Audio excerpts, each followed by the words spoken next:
Good afternoon, listeners. Welcome to the Carlsberg Stadium, home of Biggleswade Town Football Club, for today's league encounter between Biggleswade and Tamworth in the Southern League Central Premier Division.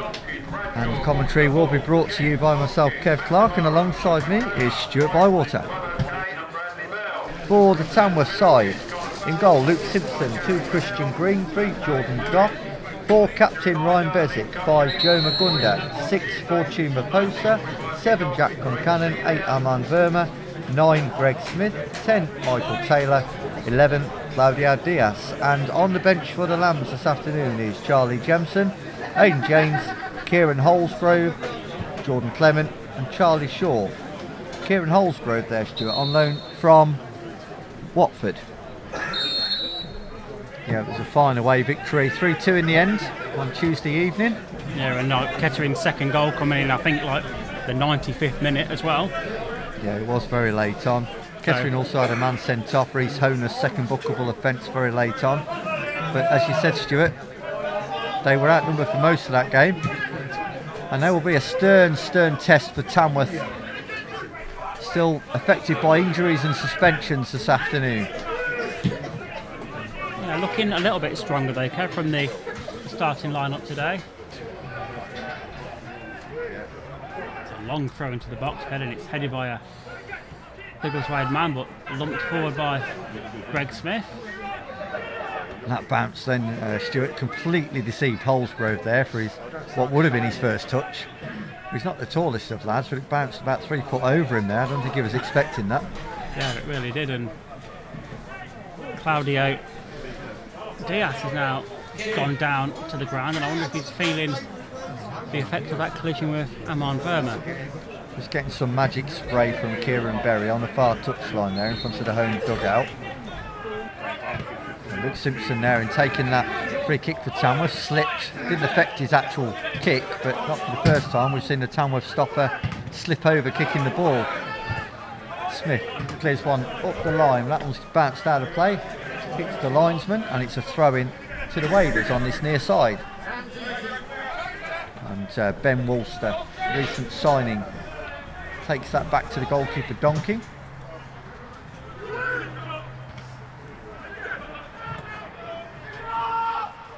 Going towards Nabuki, couldn't get near it, does get a flick on the second time. Here's Joe White for a 1-0. The flag stays down and it is 1-0 to the home side. And I think we were all waiting there for a flag, Stuart, but it wasn't to come. A ball flicked on through the middle by Nabuki, and it found Joe White to score his 11th of the season. And it's Biggleswade Town 1, Tamworth 0. No way through for the Lambs. Just looking at Greg Smith there, he's got sports tape on his left, above his left knee on his left quad, so that's also a bit of a concern if he were to break down with an injury. Yeah, I think there's quite a lot of players that are taped up, Kevin, probably not 100% and are playing through niggles. Bradley Bell out on the far side, just tried to get past Jordan Goff there, but it's the Tamworth man that wins out. But that was a good early kick try from the free kick try, but Sam Donkin, the goalkeeper there. Good awareness to find the winger.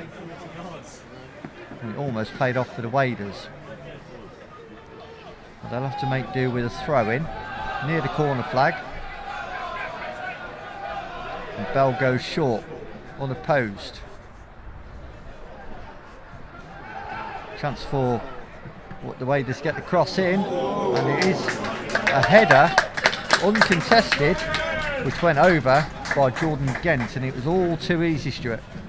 Yeah, once again, they're finding pockets of space in the Tamworth box where really we should be doing a lot better at clearing our lines, and it's just not happening, is it, Kev? And eventually, if they keep knocking on the door, they're going to find themselves 2 goals to the good. Absolutely, yeah. They create enough of those opportunities. You know, in fairness, they probably actually deserve it, Kev, as well. But it's just not working at the moment.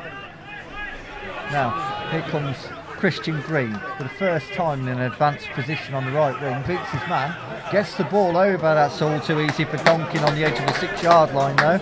But promising at least, Stuart. Yeah, it was better. And the goalkeeper there, with a yellow card shown to Fortune Maposa.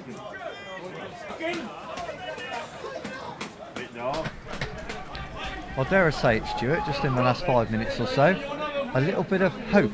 Yeah, it has perked up a little bit, hasn't it, Kev? There was a good chance from Mikey Taylor there from that header towards goal. But he unfortunately couldn't quite get his head over it to head it down. And ball down the middle. Keeper's got to come for this. Simpson's come a long way. The ball's loose outside the area. Chipped towards goal, I should say, but headed expertly off the line as he backpedalled by Jordan Goff. Yeah, and but what was Luke Simpson doing there, Stuart? I don't know. He came out to punch it clear, hadn't he? But I think the worst thing is, Kev, that Jordan Goff has stayed down. I don't know if he's hit the back of his head as he's gone down because he's tumbled into the back of the net, didn't he?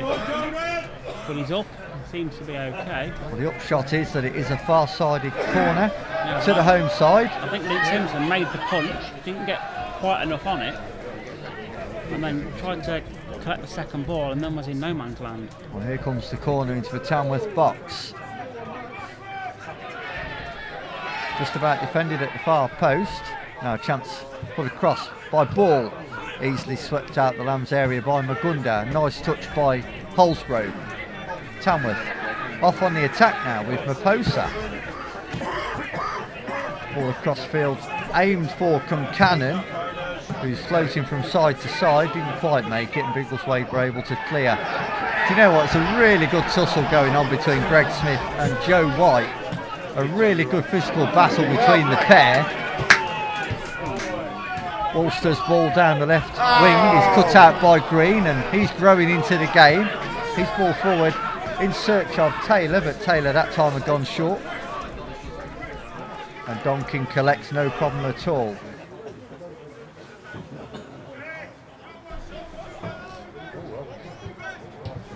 Attempted cross into the Tamworth box is off the back heel of Fortune Maposa. Tamworth managed to clear their lines. Concannon out for a throw-in.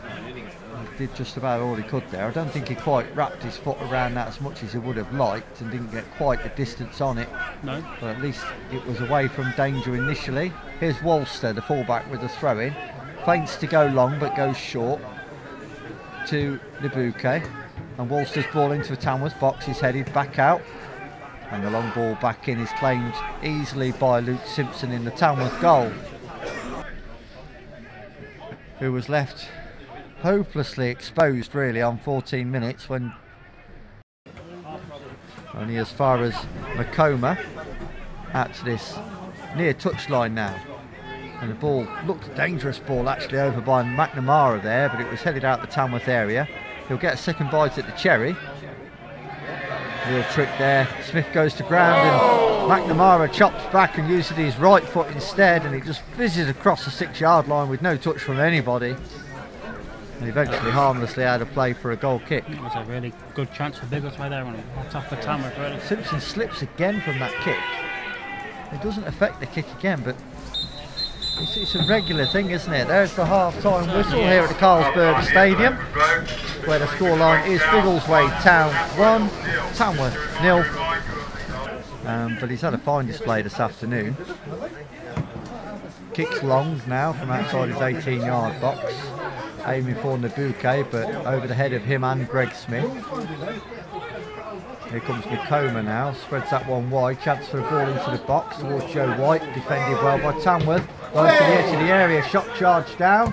Biggleswade still in possession. The ball bouncing around the 6-yard box. Raposa with some defending to do. Still comes across, Smith out the area, and Tamworth can breathe again. It's only as far as Joe White now. He's into the corner. I thought Tamworth had cleared the danger, but Joe White manages to notch his second of the game, and that's his 12th league goal of the season.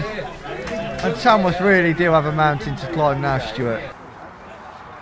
So about 83 on the clock. Biggleswade Town 2, Tamworth 0. Dare I say it, Stuart, it's now or never. If Tamworth are going to get anything out of this, it's got to happen now. It has, it's certainly got to come out, and it were a 2-goal deficit. And I think I would sooner see us lose 3 goals to 0. Well, there's a clearance by Biggleswade, flick on by Magunda, and here's Joe White for his hat-trick, surely. Oh, good deflection, good block, really good defending by Tamworth there, and he's bounced out of play for a corner. No, you say it was good defending by Godka, but there was 2 blue shirts there, and you know, Joe White jinked and jibed around and managed. No rush to home side at all, really, to get this corner taken. I find it a little bit strange, Kev, that there's a gentleman standing by that floodlight at the far side that looks like he's been to collect 2 balls, but one of them obviously not good enough. No, to come all the way from the home dugout. Holding that, yep. So, a replay of the corner. Goes to a similar position, a little bit more central, misses absolutely everybody, bounces once and out of play for a goal kick to Tamworth. And that was Holsgrove tried to recycle but didn't find a Tamworth head in the box, and Biggleswade can try and break towards halfway now. Here comes the substitute, Brooks. Tries to play the quick return to White, but it's too close to the goalkeeper, Simpson. Who clears long straight up the middle of the pitch towards Smith. On to Taylor. Smith gets something on that clearance. Oh, Joe White's actually onside now, and this really is a chance now for 3, and his hat-trick. He rolls it past into the unguarded net, and that is game, set and match. Yeah, and once again, Kev, everybody stood still. Well, I'll catch up with manager Dennis Green after the final whistle, which that is. Another defeat for Tamworth. And we'll catch his thoughts, and they'll be available on Podbean as always in around about half hour's time, I would say. Highlights of this game can be viewed on the Lambs Media YouTube channel within the next 48 hours or so. And, well, where do we go from here, Stuart?